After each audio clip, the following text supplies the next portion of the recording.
کی اللہ جل جلالہ نے توفیق عطا فرمائی۔ یہ اللہ جل جلالہ کا فضل، اللہ جل جلالہ کی عنایت اور مہربانی ہے کہ خالق کائنات نے نماز کے اندر قرآن پاک کا سننا ہم سب کے لیے آسان فرما دیا۔ میرے محترم بھائی دوستو، یہ مسجد نہ ہوتی تو اس طرح ہمارا جمع ہونا،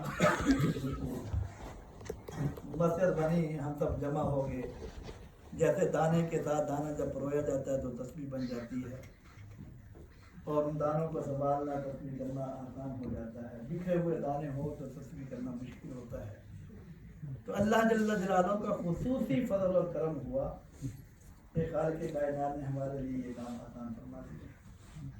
تو اس پر اللہ جل جلالہ کا شکر کہ خالق کائنات نے انتہائی مہربانی والا معاملہ فرمایا کہ کسی قسم کی نہ پارکنگ کے اعتبار سے دقت ہوئی۔ یہ جو جاپان کے اعتبار سے بہت بڑا مسئلہ ہے پارکنگ کا، پارکنگ کے اعتبار سے بھی ذرہ برابر دقت نہیں ہوئی، وضو اور طہارت کے اعتبار سے دقت نہیں ہوئی، مسجد میں آنے کے اعتبار سے کوئی دقت اور مشقت اور مشکل نہ پیش آئی۔ اور الحمدللہ آج وہ دن آیا کہ رمضان کے شروع سے چاند نظر آتے ہی نماز کے اندر حافظہ قرآن پاک سنا رہے تھے اور ہم سب سن رہے تھے، اور آج وہ دن آیا کہ اللہ تبارک و تعالیٰ نے اس کی تکمیل فرمائی۔ حافظ صاحب نے قرآن پاک مکمل فرمایا اور ہم نے مکمل سنا۔ اس پر اللہ جل جلالہ کا شکر ہے، اور بہت ہی خوش قسمت اور بہت ہی مبارکباد کے لائق ہیں وہ والدین کہ جن والدین نے اپنے بچوں کو دین کے لیے وقف کیا، قرآن پاک کو اپنے سینے کے اندر اتارا۔ انتہائی خوشی کا مقام ہے۔ دنیا کے اندر ہم دیکھ رہے ہیں اللہ تبارک و تعالیٰ کیسے عزت قرآن پاک کی وجہ سے عطا فرما رہے ہیں۔ تو میرے محترم کل قیامت کی مرتبے کیا ہوں گے اللہ جل جلالہ ہی جانتے ہیں۔ قرآن پاک کے متعلق جو ابھی خطبے کے اندر میں نے آیات تلاوت کی، آپ نے سنی، 11واں سے 12 سورہ یونس کی آیات، جس کے اندر اللہ جل جلالہ ایمان والوں کو خطاب نہیں فرما رہے بلکہ ساری دنیا کے انسانوں کو اللہ جل جلالہ خطاب فرما رہے ہیں۔ بعض مقامات کے اوپر یا ایھا الذین آمنوا کے الفاظ آتے ہیں کہ اے ایمان والوں، مخاطب کون ہوتے ہیں؟ ایمان والے۔ لیکن یہاں خصوصی طور پر اللہ جل جلالہ نے ایمان والوں کو خطاب نہیں کیا، عمومی طور پر خطاب ہے ساری دنیا کے لوگ، یا ایھا الناس، ساری دنیا کے لوگوں، قد جاءتکم موعظۃ من ربکم، تحقیق تمہارے پاس آ چکی ہے نصیحت، موعظت تمہارے رب کی طرف سے۔ عربی لغت اور عربی ڈکشنری کے ساتھ ان کو مناسبت ہے، تو موعظہ کا معنی خطبہ جانتے ہیں۔ موعظہ اس نصیحت کو کہتے ہیں کہ جو دل کے اوپر اثر انداز ہو، جس کا اثر دل کے اوپر ہو۔ بعض ایسی نصیحتیں ہوتی ہیں، بعض ایسی باتیں ہوتی ہیں کہ اس کا اثر کانوں کے اوپر ہوتا ہے، دماغ کے اوپر، دل کے اوپر اس کا اثر نہیں ہوتا۔ لیکن اللہ جل جلالہ وہ لفظ لے کر آئے ہیں جس کا ڈکشنری معنی یہ ہوتا ہے کہ قرآن پاک ایسی نصیحت ہے کہ جو دلوں کے اوپر اثر انداز ہوتی ہے۔ کتنے واقعات ہیں؟ مشہور واقعہ خلیفہ ثانی امیر المؤمنین حضرت عمر فاروق رضی اللہ تعالیٰ عنہ، سیدنا حضرت عمر فاروق رضی اللہ تعالیٰ عنہ نزول قرآن پاک سورۃ طٰہٰ کی آیات ہو رہی تھی متاثر ہو، تو دلوں کے اوپر اثر انداز ہونے والی یہ کتاب ہے۔ قد جاءتکم موعظۃ من ربکم، تمہارے رب کی طرف سے موعظت، دلوں پر اثر انداز ہونے والی نصیحت آ چکی ہے۔ وشفاء لما فی الصدور، اور یہ قرآن پاک یہ شفا ہے ان روگوں کا جو دلوں کے اندر چھپے ہوئے ہیں، جو دلوں کے روگ ہیں، ان دلوں کے روگ کے لیے یہ شفا ہے۔ عام طور پر تو یہ بات تجربے کے اندر آئی ہے کہ قرآن پاک کی وجہ سے جسمانی شفا بھی ملتی ہے، لیکن قرآن پاک کا نزول اور موضوع روحانی شفا ہے، دلوں کی شفا ہے۔ دلوں کے روگ کون کون سے ہیں؟ سب سے بڑا روگ کفر ہے، شرک ہے، نفاق ہے، یہ بڑے بڑے روگ، بڑی بڑی بیماریاں ہیں۔ ان روگوں سے، ان بیماریوں سے شفا دینے والی کتاب یہ اللہ جل جلالہ کا کلام ہے، قرآن پاک۔ اور میرے محترم بھائی دوستو، یہ صرف کتابی شکل نہیں ہے، یہ تو ہم اجمیوں کے لیے بڑے بڑے حضرات محنتیں کر گئے تاکہ ہمارے لیے مشکل نہ، ہمارے لیے آسان ہو، لیکن یہ تو میرے محترم بھائی دوستو اللہ جل جلالہ کا کلام ہے، کتاب نہیں۔ اللہ جل جلالہ نے خود پڑھا ہے، اللہ جل جلالہ کی صفت ہے۔ آسمان و دنیا کائنات کے بنانے سے کئی ہزار پہلے اللہ جل جلالہ نے قرآن پاک کی تلاوت کی، اور روایات کے اندر آتا ہے کہ قرآن پاک کی جب تلاوت کی گئی تو اس وقت جو چیزیں موجود تھی وہ جھوم رہی تھی، اور کل قیامت کے دن بھی جب جنتی جنت کے اندر چلے جائیں گے، فیصلہ ہو چکا ہوگا، خوش قسمت جنت کے اندر چلے جائیں گے، اور بد نصیب جو جہنم کے سپرد کر دیے جائیں گے۔ ساری نعمتیں جنت والوں کو اللہ جل جلالہ عطا فرما دیں گے۔ روایات کے اندر آتا ہے کہ اللہ جل جلالہ خاتم فرمائیں گے، جنتیوں کو ایک میدان کے اندر، میدان مزید کے اندر جمع کیا جائے گا، اور میدان مزید کے اندر جمع کر کے اللہ جل جلالہ پردہ غیب سے آواز آئے گی کہ اے میرے جنتیوں، تمہیں تمہارے اجر کا، تمہارے مشقت کا اجر مل چکا ہے، تمہاری تکلیفوں کا، مصیبتوں کا کہ تم نے نفس کے خلاف جو زندگی گزاری، میری مان کر چلو، اس کا صلہ تمہیں مل چکا ہے۔ کیا کوئی اور نعمت کی ضرورت ہے؟ کیا اور کسی چیز کی خواہش ہے؟ سارے جنتی پکار اٹھیں گے کہ ساری نعمتیں، ساری چیزیں ہمیں مل چکی ہیں، اور کسی چیز کی ضرورت نہیں۔ تو پردہ غیب سے آواز آئے گی کہ اللہ جل جلالہ کی طرف سے کہ میں آپ کو ایک چیز دینے والا ہوں، اور اللہ جل جلالہ وہ چیز جو عطا فرمائیں گے وہ سورہ رحمان کی تلاوت ہوگی، اور سورہ رحمان کی جب تلاوت ہوگی تو جنت کی ساری چیزیں روایات کے اندر آتی ہیں وہ وجد کے اندر آ جائیں گی اور جھوم رہی ہوں گی۔ اللہ جل جلالہ اپنی زبان سے تلاوت فرمائیں گے سورہ رحمان کی تلاوت۔ علماء کرام فرماتے ہیں دنیا بنانے کے بعد اللہ جل جلالہ نے قرآن پاک کی تلاوت کیوں نہ کی؟ نقطہ ہے لکھا علماء کرام نے کہ دنیا بنانے سے پہلے اللہ جل جلالہ نے قرآن پاک کی تلاوت کی، اور دنیا ختم ہو جائے گی، جنتی جنت کے اندر چلے جائیں گے، اس کے بعد اللہ جل جلالہ سورہ رحمان کی تلاوت کرے گا۔ تو علماء کرام نے یہ نقطہ اس میں یہ لکھا ہے کہ اس وجہ سے دنیا بنانے کے بعد اللہ جل جلالہ نے قرآن پاک کی تلاوت نہیں فرمائی، کہ اگر دنیا بنانے کے بعد قرآن پاک کی تلاوت فرماتے تو دنیا کی ساری چیزیں جھوم جاتی، وہ جھومتی رہتی، دنیا کا رام درم برم ہو جاتا۔ اس وجہ سے اللہ جل جلالہ نے دنیا بنانے کے بعد جو قرآن پاک کی تلاوت فرمائی۔ تو میرا محترم ہے، یہ اللہ جل جلالہ کا کلام ہے، اللہ کی صفت ہے، اور بہت ہی خوش قسمت وہ افراد ہیں کہ جن کے سینوں کے اندر اللہ جل جلالہ یہ کتاب محفوظ فرمایا۔ فرمایا کہ یا ایھا الناس قد جاءتکم موعظۃ من ربکم وشفاء لما فی الصدور، اے دنیا بھر کے لوگوں، تمہارے پاس تمہارے رب کی طرف سے موعظت، دلوں پر اثر کرنے والی نصیحت آ چکی ہے، اور دلوں کے روگ، دلوں کی بیماریوں کی شفا آ چکی ہے۔ وَہُدًى وَرَحْمَةٌ لِّلْمُؤْمِنِينَ، اور یہ ہدایت ہے، راستہ بتلانے والی ہے، سیدھا راستہ بتلانے والی ہے۔ کون سا راستہ؟ جس راستے کی ہم اللہ جل جلالہ سے ہر نماز کی ہر رکعت کے اندر جو ہے دعا کرتے ہیں، نماز کی ہر رکعت کے اندر دعا کرتے ہیں، اللہ جل جلالہ کی تعریف و توصیف کے بعد، تحمید کے بعد، اور قول اقرار کر چکنے کے بعد نمازی کیا کہتا ہے؟ اہدنا الصراط المستقیم، یا اللہ سیدھے راستے کی ہمیں ہدایت عطا فرما، سیدھے راستے کی ہمیں ہدایت عطا فرما۔ تو یہ اللہ جل جلالہ نے سیدھے راستے کی ہدایت عطا کرنے کے لیے، سیدھے راستے پر چلانے کے لیے، سیدھے راستے کی رہنمائی کے لیے قرآن پاک کی صورت میں اپنا کلام نازل فرمایا۔ تو میرے محترم بھائی آج قرآن پاک کا تقاضا ہے کہ ہم روزمرہ معمولات کے اندر قرآن پاک کی تلاوت کا بھی معمول بنائیں. جیسے انسان کو روزانہ کا معمول ہوتا ہے کہ میں یہ کام کرنا ہے، یہ کام کرنا ہے، بیچوں کام ہوتے ہیں انسان کو روزانہ کرتا ہے. تو آج مسلمان کو میرے محترم بھائی دوستو قرآن پاک کی تلاوت کا معمول بھی بنانا چاہیے. یہ قرآن پاک کا تقاضا ہے میرے محترم بھائی دوستو. اور قرآن پاک کا دوسرا تقاضا کہ تلاوت کے ساتھ ساتھ قرآن پاک کو سمجھنے کی کوشش بھی کی جائے کہ قرآن پاک عربی زبان کے اندر ہے، ہماری زبان عربی نہیں ہے. ہم زبان سے جو بول رہے ہیں یہ صحیح بھی ہے یا نہیں ہے، قرآن پاک کو سیکھا جائے، سمجھا جائے.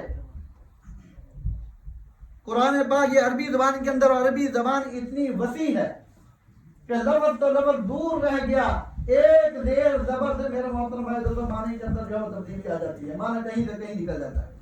اس ایک میں کئی مثالیں، 20 مثالیں، ایک مثال میں آپ کے سامنے بیان کرتا ہوں. 16واں سپارہ سورہ کہف کے اندر حضرت خضر علیہ السلام کا واقعہ موجود ہے، حضرت موسیٰ علیہ السلام کا واقعہ موجود ہے کہ حضرت موسیٰ علیہ السلام ایسی بستی کے پاس سے گزر رہے ہیں. ان بستی والوں نے مہمان بنانے سے انکار کر دیا، مہمان نہ بنایا. بستی سے باہر نکلے، دیکھی تو ایک دیوار جو ہے وہ ٹیڑھی ہے، گر رہی ہے. تو حضرت موسیٰ علیہ السلام کو ساتھ دیا، حضرت خضر علیہ السلام نے اس دیوار کو سیدھا کر دیا. بارہ لمبا واقعہ ہے. اس لفظ میں جو بتایا کہ ایک نقطے کو اوپر نیچے کرنے سے معنی کہیں کا کہیں نکل جاتا ہے. وہاں فَأَبَوْا أَن يُضَيِّفُوهُمَا کے الفاظ ہیں کہ انہوں نے ان دونوں بزرگوں کو مہمان بنانے سے انکار کر دیا، مہمانی میں لینے سے انکار کر دیا. فَأَبَوْا أَن يُضَيِّفُوهُمَا. حجاج بن یوسف کے زمانے کے اندر جب قرآن پاک کے اندر قرآن پاک کے اوپر اعراب کا کام ہو رہا تھا، اعراب زیر زبر اور نقطے لگ رہے تھے، تو اس وقت یہودیوں کا ایک وفد حجاج بن یوسف کے پاس آیا اور آ کر کہا کہ یہ آپ اعراب لگا رہے ہیں، یہ قیامت تک کے لیے یہ چیز جو ہے یہ محفوظ ہو جائے گی، یہ زیر زبر یہ نقطے محفوظ ہو جائیں گے. لوگ قیامت تک آنے والے جب اس چیز کو پڑھیں گے، اس واقعے کو پڑھیں گے، اس کے ترجمے کو، اس کی تفسیر کو جب جانیں گے فَأَبَوْا أَن يُضَيِّفُوهُمَا کہ وہ کیسے بدبخت تھے بستی والے کہ جنہوں نے پیغمبران کی دعوت کرنے سے ان کو مہمان بنانے سے جو انکار کر دیا. تو ہمارے خاندان کو جو ہے قیامت تک کے لیے لعنتیں پڑیں گی، پھٹکاریں پڑتی رہیں گی. آپ ایسے کریں، ہماری ایک ریکویسٹ ہے، فَأَبَوْا کی بجائے با کے نقطے کو نیچے سے ختم کر دیا جائے، اس نقطے کو نیچے سے ختم کر کے اوپر لایا جائے، اس کے ساتھ ایک اور نقطہ بنا دیا جائے، تو با کی بجائے کیا بن جائے گا؟ تا. تو کیا عبارت بن جائے گی؟ فَأَتَوْا أَن يُضَيِّفُوهُمَا. فَأَبَوْا کی بجائے فَأَتَوْا أَن يُضَيِّفُوهُمَا بن جائے، اور اس کا معنی بالکل بدل جائے گا. پہلے کہا تھا انہوں نے مہمان بنانے سے انکار کر دیا، اب معنی کیا ہوگا کہ انہوں نے مہمانی میں لے لیا، مہمان بنا لیا. بالکل معنی زمینہ سے الٹا ہو گیا. تو میرے محترم ہے دوستو یہ ایسی کتاب ہے کہ جو بڑی وسیع زبان کے اندر، عربی زبان کے اندر لکھی گئی ہے. ام اللغات، تمام لغات کی ماں عربی زبان ہے میرے محترم بھائی دوست. تو میرے محترم بھائی ہم جو ہے انگلش سیکھنے کے لیے، بلکہ انگلش سیکھنے تک ایسے افراد کو دیکھا ہے کہ جو انگریزوں کے لہجوں کو بھی سیکھتے ہیں. انگلش رہ گئی، انگریزوں کے لہجوں کو بھی سیکھتے ہیں. تو کیا میرے محترم بھائی ہمیں قرآن پاک نہیں سیکھنے کی ضرورت؟ اس لیے میرا محترم بھائی قرآن پاک کا دوسرا تقاضا یہ ہے کہ قرآن پاک کو سیکھا جائے. قرآن پاک کا تیسرا تقاضا کہ جب اللہ جل جلالہ کا حکم سامنے آ جائے، وقوف عند الکتاب، اللہ جل جلالہ کا حکم جب سامنے آ جائے تو بریک لگ جائے. روایات کے اندر ایک واقعہ لکھا ہے، حضرت عمر فاروق رضی اللہ تعالیٰ عنہ، ان کی ایک مجلس شورا تھی، اس کے اندر جیہ صحابہ اکرام تھے. ایک صحابی کے چچا ان کا رشک آتا تھا کہ میرے بھتیجے کو حضرت عمر فاروق رضی اللہ عنہ نے اتنا مقام دیا، اور مقام کس لیے دیا تھا؟ قرآن پاک کی وجہ سے. کہ قرآن پاک کے عالم تھے، قرآن پاک کے فقیہ تھے، قرآن پاک کو جاننے والے تھے، اس وجہ سے حضرت عمر فاروق رضی اللہ عنہ کو مقام عطا فرمایا. ایک دفعہ اپنے بھتیجے کو کہا میں حضرت عمر فاروق رضی اللہ عنہ سے ملاقات کرنا چاہتا ہوں. آپ ان کے خاص آدمی ہیں، معتمد آدمی ہیں، میری سفارش کیجیے ملاقات کے لیے، اور ملاقات بھی میں تنہائی کے اندر کرنا چاہتا ہوں۔ حضرت فاروق رضی اللہ عنہ سامنے پیشکش کی گئی، انہوں نے پیش کی میرے چچا جو ہے یہ جناب سے ملاقات کرنا چاہتے ہیں، ملاقات بھی تنہائی کے اندر کرنا چاہتے ہیں۔ حضرت فاروق رضی اللہ عنہ نے اجازت دے دی۔ بہرحال سردار تھے اپنے قبیلے کے، آتے ہی سلام کیا، سلام کے بعد جو ہے ایسا جملہ زبان سے نکلا کہ حضرت فاروق رضی اللہ عنہ غصے کے اندر آئے، اور حضرت فاروق رضی اللہ عنہ کا کوڑا جو ہے اوپر لہرانے لگ گیا۔ بات کیا کی روایت کے اندر بات یہ کی، آتے ہی سلام کیا اور سلام کے بعد حضرت فاروق رضی اللہ تعالیٰ عنہ سے شکایت کی کہ آپ ہمارے ساتھ انصاف نہیں کرتے، ہمارے حقوق کو ادا نہیں کرتے۔ حضرت فاروق رضی اللہ عنہ غصے کے اندر آ گئے کہ حضرت فاروق رضی اللہ عنہ کیا عمر تمہارے ساتھ انصاف نہیں کرتا، یہ کیسے ہو سکتا ہے؟ کوڑا چلنے ہی والا تھا کہ ان کے بھتیجے نے قرآن پاک کی آیت خذ العفو وامر بالمعروف یہ آیات تلاوت کر دی۔ یہ آیات قرآن پاک کے اندر پڑھنی تھی کہ حضرت عمر فاروق رضی اللہ تعالیٰ نے کہا اسی وقت رک گیا۔ تو میرا محترمہ یہ واقعہ بتانے کا مقصد یہ ہے کہ ہمارے سامنے جب قرآن پاک کا ایک حکم آ جائے، اللہ جل جلالہ کا ایک حکم آ جائے، تو ہماری بھی بریک لگنی چاہیے۔ یہ نہیں کہ ہم اپنی مرضی کے ساتھ چلتے رہیں، قرآن پاک کا حکم کچھ اور بتا رہا ہو اور ہم جو کسی اور طرف جا رہے ہوں۔ قرآن دنیا کا نفع مل رہا ہے لیکن قرآن پاک کے حکم کی مخالفت ہو رہی ہے۔ میرا محترم ہے دوستو، دنیا کے نفع کو ہم دھتکار دیں، دنیا کے نفع کو ہم چھوڑ دیں۔ میرے محترم ہے تو میرے محترم یہ قرآن پاک کے تقاضے ہیں، اور میرے محترم ہے قرآن پاک جناب نبی کریم صلی اللہ علیہ وسلم سے چلا، آپ صلی اللہ علیہ وسلم کے اوپر نازل ہوا۔ اللہ جل جلالہ نے قیامت تک کے لیے قرآن پاک کی حفاظت کا وعدہ لیا ہوا ہے۔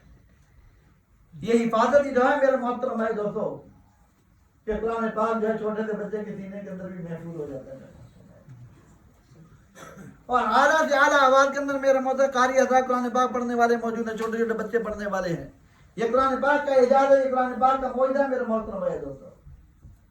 بات کرتے ہیں بڑا اچھا قاری جو تلاوت کر رہا ہے، اس استاد کی بڑی محنت ہے میرے محترم نانا۔ یہ قرآن پاک کا اعجاز ہے کہ قرآن پاک سینوں کے اندر محفوظ بھی ہو جاتا ہے، اور سب سے اعلیٰ سریلی زبان کے اندر قرآن پاک کی تلاوت بھی ہوتی ہے میرے محترم بھائی دوستو۔ ورنہ اسی بچے کو کہا جائے نا کہ اپنی مادری زبان کے اندر ایک رسالت اس طرح تلاوت کر کے لکھا ہے۔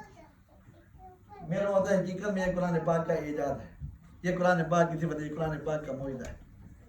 تو میرے محترم اللہ جل جلالہ ارشاد فرماتا ہے یا ایھا الناس قد جاءتکم موعظۃ من ربکم وشفاء لما فی الصدور وہدی ورحمۃ للمؤمنین قل بفضل اللہ وبرحمتہ۔ اے میرے محبوب آپ کہہ دیجئے کہ یہ اللہ جل جلالہ کا فضل ہے اور اللہ جل جلالہ کی رحمت ہے۔ فبذلک فلیفرحوا، اسی پر جو ہے آپ کو خوش ہونا چاہیے۔ وہ خیر مما یجمعون، یہ قرآن پاک جتنی بھی چیزیں تم جمع کر رہے ہو ان سب سے بہتر ہے۔ جو حدیث میں نے خطبے کے اندر پڑھی وہ حدیث حضرت عثمان غنی رضی اللہ عنہ کے راوی ہیں، اور فرماتے ہیں کہ جناب نبی کریم صلی اللہ علیہ وسلم کی زبان اقدس سے میں نے یہ بات سنی کہ خیرکم من تعلم القرآن وعلمہ، تم میں سے سب سے بہترین وہ ہے جو قرآن پاک سیکھے اور دوسروں کو سکھلائے۔ بعض روایات کے اندر آتا ہے کہ یہ او کے ساتھ ہے، قرآن پاک سیکھے یا دوسرے کو سکھلائے۔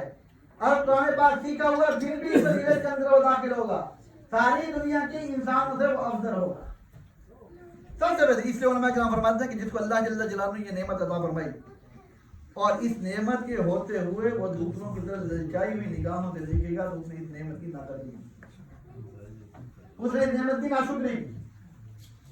تو اس لیے میرے محترم بھائی دوستو، قرآن پاک عزت دلوانے کے لیے آیا، مقام دلوانے کے لیے آیا ہے۔ اس مسلمانوں کا پہلا دستہ، پہلا حصہ، پہلے مسلمان گنتی میں بہت تھوڑے تھے، انگلیوں کا ان کو گنا جا سکتا تھا، لیکن میرے محترم بھائی دوستو قرآن پاک کو انہوں نے آگے رکھا تھا، قرآن پاک سے اپنی رہنمائی لیتے تھے، قرآن کی تعلیمات کے مطابق ان کی زندگی تھی، تو میرے ملک تھوڑے ہونے کے باوجود بھی عزت کی بلندیوں پر ہو جائے اللہ تبارک و تعالیٰ کو پہنچایا ہوا تھا، عزت کی بلندیوں کو چھو رہے تھے۔ آج میرے محترم بھائیوں مسلمان کئی گنا زیادہ ہے، کئی گنا زیادہ ہے، اور گوگل بھی ریسرچ کرتا ہے کہ اتنے مسلمان ہیں، میرے ملک میں یہ بھی قبضہ کرتا ہے، مسلمانوں کی تعداد بہت زیادہ مسلمان ہیں، بہت زیادہ تعداد کے اندر میرے محترم ہے، لیکن اس کے باوجود بھی با عزت نہیں ہے، بے عزت ہے میرے محترم، مسلمانوں کی عزت نہیں ہے میرے محترم، مسلمانوں کا اپنا مقام اپنی شان نہیں ہے۔ اس کی وجہ یہ ہے کہ کل کے مسلمان میرے محترم بھائی دوستو انہوں نے قرآن پاک کو آگے رکھا ہوا تھا، قرآن پاک سے رہنمائی لیتے تھے، ان کی زندگی قرآن پاک کے مطابق تھی، اور آج کے مسلمان نے قرآن پاک کو اوپر سے پشت ڈال دیا ہے، پیٹھ کے پیچھے ڈال دیا ہے، اور جب پیٹھ کے پیچھے ڈال دیا میرے مطلب قرآن پاک تو عزت لانے کے لیے آیا تھا، عزت والی چیز کو ہم نے پیٹھ کے پیچھے ڈال دیا تو کہاں پہ عزت میں لگی میرے محترم بھائی دوستو؟ یہ میں نہیں کہہ رہا، حضرت پاک صلی اللہ علیہ وسلم کی روایت کے اندر موجود ہے، جس کے راوی حضرت عمر فاروق رضی اللہ عنہ ہیں۔ حضرت عمر فاروق رضی اللہ عنہ فرماتے ہیں ان اللہ یرفع بهذا الكتاب اقواما ويضع به آخرین، کہ اللہ جل جلالہ جو ہے اس قرآن اس کتاب میں قرآن پاک کی وجہ سے بہت سے لوگوں کو بہت سی قوموں کے مرتبہ کو بلند کر دیتے ہیں، عزت کی بلندیوں کے اوپر پہنچا دیتے ہیں، وَيَضَعُ بِهِ آخَرِينَ، اور بہت سے ایسے ہیں کہ انہیں قرآن پاک کی وجہ سے ان کو عزت کے گھروں کے اندر پہنچا دیتے ہیں۔ وجہ کہ جو قرآن پاک کو اس سے اپنی رہنمائی لے گا، قرآن پاک کو آگے رکھے گا، اللہ جل جلالہ کو عزت کی بلندیوں کے اوپر لے کر جائیں گے، اور جو قرآن پاک کو اوپر سے پوچھ ڈال دے گا میرے محترم بھائی دوستو اللہ جل جلالہ کی ذات غیور ہے، اللہ جل جلالہ کو ہماری ضرورت نہیں میرے محترم بھائی، ہمیں اللہ جل جلالہ کی ضرورت ہے، ہمیں ہمارے لیے اللہ جل جلالہ نے قرآن پاک نازل فرمایا، ہمیں اس کی میرے محترم بھائی ضرورت ہے۔ اگر ہم دنیا کے اندر سکھ چین آرام چاہتے ہیں، کامیابی چاہتے ہیں، عزت چاہتے ہیں میرے محترم بھائی تو ہر طرح کی پریشانی دنیا اور آخرت کی میرے محترم بھائی سے بچنا چاہتے ہیں تو قرآن پاک کی تعلیمات کو میرے محترم بھائی اپنانا پڑے گا، اللہ جل جلالہ کے احکامات پہ آنا پڑے گا، جناب نبی کریم صلی اللہ علیہ وسلم کی سیرت کو اپنانا پڑے گا۔ دعا کہ اللہ تبارک و تعالیٰ جو ہے قرآن پاک کو سمجھنے کی، روزمرہ تلاوت کرنے کی اور قرآن احکامات کو سمجھ کے اپنی زندگی میں بدل لانے کی توفیق عطا فرمائے، اور صرف اسی پر بس نہ ہو میرے محترم بھائی دوستو، دعوت و تبلیغ کے عنوان سے جو ہے کلیہ بستی بستی لوگ پھر رہے ہیں، اپنا مال خرچ کر رہے ہیں، اپنی جان لگا رہے ہیں میرے محترم بھائی دوستو، وہ اسی وجہ سے لگا رہے ہیں کہ اللہ جل جلالہ کا دین پوری دنیا کے اندر سربلند ہو جائے، پوری دنیا کے اندر پھیل جائے۔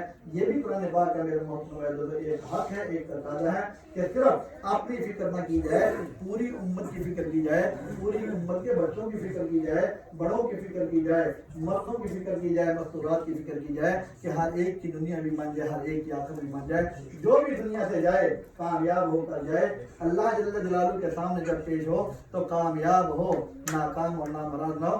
یہی سوچ جناب نبی کریم صلی اللہ علیہ وسلم کی تھی کہ میرا ہر امتی کامیاب ہو کر اللہ جل جلالہ کے پاس جائے۔ آپ صلی اللہ علیہ وسلم کا دنیا سے رخصت ہو گئے، جناب نبی کریم صلی اللہ علیہ وسلم کا لایا ہوا دین آپ کی محنت کیا تک رہے گی، وہ میرے محترم ہم نے سب نے مل کر کرنی ہے۔ تو اس کے لیے میرا محترم بھائی تو ایک گزارش یہ کہ قرآن پاک کو جو ہے ہم چھوٹا تلاوت کریں اور سمجھنے کی کوشش کریں۔ سمجھنے کے لیے میرا مطلب آپ کو اللہ جل جلالہ نے ایسا ماحول بنا دیا زبان کے اندر، آپ تو جو ہے حجت عام ہو چکی ہے، آپ کو یہ نہیں کہہ سکتا میرے سے مسجد بڑی دور تھی، مجھے ماحول میں شب نہیں تھا، میرا مطلب ماحول بھی اللہ جل جلالہ نے عطا فرمایا، ریڈیو بھی اللہ جل جلالہ نے عطا فرمایا۔ آج جو ہے کمی ہے تو ہماری اپنی کمی ہے، اس لیے جو میرے محترم بھائی دوستو اپنے اوقات میں سے، قیمتی اوقات میں سے قرآن پاک کے لیے اوقات بھی ہمیں دیے جائیں۔ اور پھر میرے محترم بھائی آخری گزارش یہ ہے کہ شروع سے اسلام کا جو نظام چلا ہے میرے محترم بھائی دوستو یہ چندوں پر چلا ہے۔ جناب نبی کریم صلی اللہ علیہ وسلم حتیٰ کہ روایات کے اندر آتا ہے کہ ملک الجبال جناب نبی کریم صلی اللہ علیہ وسلم کی خدمت میں حاضر ہوئے اور آ کر عرض کی کہ یا اللہ جل جلالہ نے مجھے بھیجا ہے اور پوچھا ہے کہ جناب نبی کریم صلی اللہ علیہ وسلم سے پوچھ رہے ہیں اگر ان کی خواہش ہے تو تہامہ کے باہر سونے کے بنا دیے جائیں، جس میں مکہ بھی آتا ہے اور بھی علاقے آتے ہیں، تہامہ کے باہر سونے کے بنا دیے جائیں۔ حضرت پاک صلی اللہ علیہ وسلم نے سنا تو فرمایا کہ اللہ جل جلالہ کے سامنے جو ہے جا کر یہ عرض کی جائے کہ یا باری تعالیٰ قیامہ کے پہاڑ جو ہے سونے کی مجھے نہیں چاہیے. میری تو یہ خواہش ہے کہ ایک وقت مجھے ملے میں اللہ جل جلالہ کا شکر ادا کروں اور دوسرا وقت مجھے نہ ملے تو میں صبر کر کے جو ہے اجر کروں, اجر حاصل کروں. حضرت پاک صلی اللہ علیہ وسلم نے اپنی امت کو سال دیا, امت کی فکر کی. اگر تہامہ کے باہر حضور پاک صلی اللہ علیہ وسلم خواہش ظاہر فرما دیتے, تہامہ کے باہر سونے کے ہو جاتے, تہامہ کے باہر سونے کے ہو جاتے, لیکن حضور پاک صلی اللہ علیہ وسلم کی امت تو قیامت تک آنی تھی, پوری دنیا کے اندر پھیلی ہوئی. اب پوری دنیا کے باہر تو سونے کا نہیں ہو سکتے تھے, تو تاکہ کل قیامت تک آنے والا کوئی انسان یہ نہ کہہ سکے حضرت پاک صلی اللہ علیہ وسلم تو بڑے مالدار تھے, حضرت پاک صلی اللہ علیہ وسلم کے ساتھ تو سونے کے پہاڑ چلتے تھے, ہمارے پاس تو کچھ نہیں ہے, ہم تو غریب ہیں. حضرت پاک صلی اللہ علیہ وسلم نے حوصلہ کرنا اور دین کی محنت کرنا سکھلائی. قیامت کے بعد سونا سونے کی وہاں کا یہ فرمائش پیش کر حضرت صلی اللہ علیہ وسلم نے قبول نہیں کرنا. ایک روایت کے اندر آتا ہے جب مدینے کے اندر جناب نبی کریم صلی اللہ علیہ وسلم نے تو فرشتے حضرت پاک صلی اللہ علیہ وسلم اللہ جل جلالہ کا پیغام لے کر آئے کہ اور بار اگر آپ کی خواہش ہو اور بار سونے کا کر دیا جائے اور اس کو پہیے لگا دیے جائیں, پاؤں لگا دیں, جس طرف آپ جائیں آپ کے ساتھ آ جائے. حضرت پاک صلی اللہ علیہ وسلم نے یہ پیش کر امت کو سامنے رکھتے ہوئے تاکہ امت کے لیے دین پر چلنا آسان ہو. کہ امت جو ہے یہ نہ کہہ کے پیچھے ہو جائے گے ہمارے لیے دین پر چلنا مشکل ہے. حضرت پاک صلی اللہ علیہ وسلم کا فقر اختیاری تھا, خود اختیار کیا تھا فقر. مکہ کے اندر تو مشرکین مکہ کی وجہ سے اتنا اسلام چونکہ پھیل رہا تھا, مدینے کے اندر جب کفر یا مدینے کے اوپر مسلمانوں کے اوپر چڑھائی کر رہا تھا, اس وقت میرے محترم بھائی ضرورت چندہ کرنے کی ضرورت پیش آئی. اور حضرت پاک صلی اللہ علیہ وسلم صاحب اکرام سے چندہ کیا, جنگیں لڑی گئیں. کیونکہ حضرت پاک صلی اللہ علیہ وسلم جب آگے تھے نا حضرت پاک صلی اللہ علیہ وسلم کے بعد جہاد نا افرادی قوت اتنی میرے محترم بھائی تو صحابہ اکرام رضوان اللہ علیہم نے چندہ کیا. آخری ایک واقعہ سناتا ہوں, غزوہ تبوک جو اسلامی غزوات میں سے سب سے لمبا غزوہ ہے, سب سے لمبا غزوہ, اور گرمی کے موسم کا غزوہ, بڑی دور جانا تھا, ساتھ و سامان پاس موجود نہیں تھا. حضرت پاک صلی اللہ علیہ وسلم نے اعلان کروا دیا کہ بڑھ چڑھ کر جو ہے چندہ لگایا جائے, بڑھ چڑھ کر دین کی خدمت کی جائے. اس موقع پر حضرت عمر فاروق رضی اللہ عنہ کے دل میں آئی کہ ہر موقع پر حضرت ابوبکر صدیق رضی اللہ عنہ سے آگے بڑھ جاتے ہیں, اور اللہ کی جان حالات بھی ایسے تھے کہ حضرت ابوبکر صدیق رضی اللہ عنہ کے بعد اتنا مال نہیں تھا. حضرت فاروق رضی اللہ عنہ نے سوچا کہ اس وقت میں حضرت ابوبکر صدیق رضی اللہ عنہ سے آگے بڑھ جاؤں گا. یہ گھر کے اندر سارے مال کو جمع کیا, سارے مال کو 2 حصوں کے اندر تقسیم کیا, ایک حصہ گھر کی ضروریات کے لیے رکھا اور ایک حصہ اللہ جناب نبی کریم صلی اللہ علیہ وسلم کی خدمت میں پیش کر دیا. حضرت پاک صلی اللہ علیہ وسلم نے پوچھا کہ عمر کیا لے کر آئے ہو؟ حضرت عمر فاروق رضی اللہ عنہ نے عرض کیا رسول اللہ آدھا مال لے کر آئے, آدھا مال اپنے گھر میں اپنی ضروریات کے لیے چھوڑ دیا ہے. حضرت ابوبکر صدیق رضی اللہ عنہ گھر میں گئے اور ایک چھوٹی سی گھڑی بنا کر لے کر آگے حضرت پاک صلی اللہ علیہ وسلم کی خدمت میں پیش کر دی. حضرت پاک کتابوں کے اندر آتا ہے حضرت پاک صلی اللہ علیہ وسلم نے اپنے سوال کے انداز کو بدل دیا, سوال کے انداز کو بدل دیا. حضرت فاروق رضی اللہ عنہ لے کر آئے تو پوچھا کیا لے کر آئے ہو؟ حضرت ابوبکر صدیق رضی اللہ عنہ جب خدمت میں حاضر ہوتے ہیں ایک گٹھڑی لے کر, تو حضرت پاک صلی اللہ علیہ وسلم پوچھتے ہیں کہ اے ابوبکر گھر میں کیا چھوڑ کر آئے ہو, گھر میں کیا چھوڑ کر آئے ہو؟ حضرت ابوبکر صدیق رضی اللہ عنہ کرنے لگے کہ یا اللہ کے رسول کا نام گھر میں چھوڑا ہے. ایسے میرے محترم بھائی یہ دین ہے. تو میرا مطلب میں نے یہ جواب دیا کہ آج میرے محترم بھائی تو کفر تو ہمارے کس رہا ہے, آج مسلمان بھی یہ کہا ہے مولوی میں کوئی کام نہیں کرنے دیا. شروع سے میرے محترم بھائی دوستوں یہ دین کا کام چلتے رہا ہے. سب سے پہلے حضرت پاک صلی اللہ علیہ وسلم نے دین کے لیے چلا کیا. آج میرے محترم اگر مسلمان کا مال مسجدوں میں نہیں لگے گا, مسجد میں پڑھانے والوں کے اوپر نہیں لگے گا میرے محترم بھائی, یہ جو ہمیں تھوڑا سا نقشہ جو نظر آ رہا ہے میرے محترم بھائی یہ نقشہ بھی ختم ہو جائے گا. پھر ہر ایک کے ساتھ لگا ہوا ہے, ضروریات ہر ایک ساتھ لگی ہوئی ہے میرے محترم بھائی.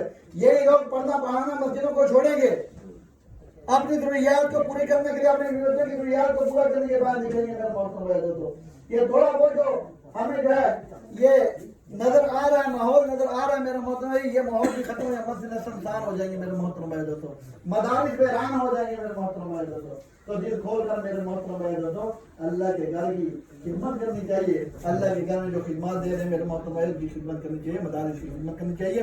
یہ بھی میرے محترم مسلمانوں کا حصہ ہوگا دین کے اندر، یہ اللہ کے اندر قال اللہ قال رسول کے اندر میرے محترم بھائی دوستوں. جب تک یہ تعلیمی نظام جو ہے قائم رہیں گے، یہ مساجد قائم رہیں گی، خرچ کرنے والوں کو برابر اس کے اندر حصہ ہوگا. اللہ تبارک و تعالی ہم سب کو توفیق عطا فرمائے. صاحب کتاب ہیں یہاں ماشاءاللہ مولوی صاحب صاحب وہ بھی سن رہے تھے، ان کے لیے جو حضرات خدمت کرنا چاہیں تو یہ بھائی عبدالغفار صاحب آ رہے ہیں، جزاک اللہ. یہ دور کر رہے ہیں کی خدمت کی ہے، اللہ کے گھر کی یہ خدمت ہے. اس کے بعد انشاءاللہ تعالی ہم دعا کرتے ہیں. جزاک اللہ.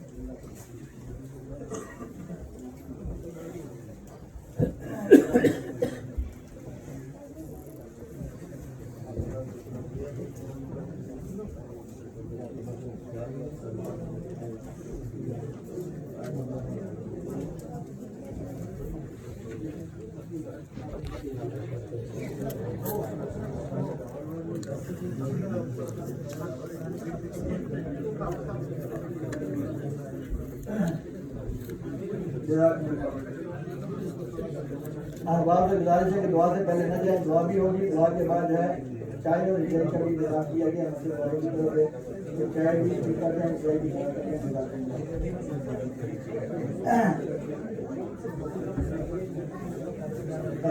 بات کی جائے ہوگی.